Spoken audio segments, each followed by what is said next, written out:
Magandang araw sa inyo mga kaibigan, mga kapatid. Ang ganda ang panahon ngayon. Sana maganda rin ang araw nyo. Ang pinakamahalaga sa sarili ko yung pagsunod sa utos sa Biblia.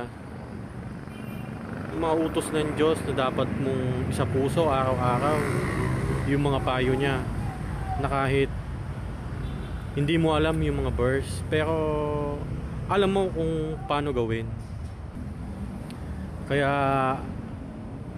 araw akong nagbabasa ng Biblia. Pag-uwi ko ng bahay, pag-uwi ko ng barracks namin, yun, nananalangin ako, nagpapasalamat ako. Hindi naman ako humihiling, kasi ang kahilingan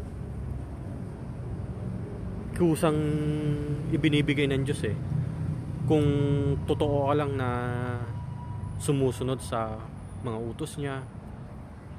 Ang pinaka-importante, huwag tayong magtatanim ng sama ng loob kahit kanino, kahit na naaagawa sila ng masama sa atin.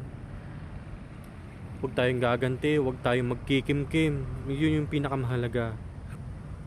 Kasi yung iba, hindi nga nila pinapatulan, nagtatanim naman sila ng sama ng loob. Kinikimkim nila yung ginagawa sa kanila ng tao na mali. Huwag tayong magtatanim ng sama ng loob. Kasi ang Diyos naman hindi tumitingin sa panglabas. Ang pinaka-tinitingnan ng Diyos yung panloob, yung puso.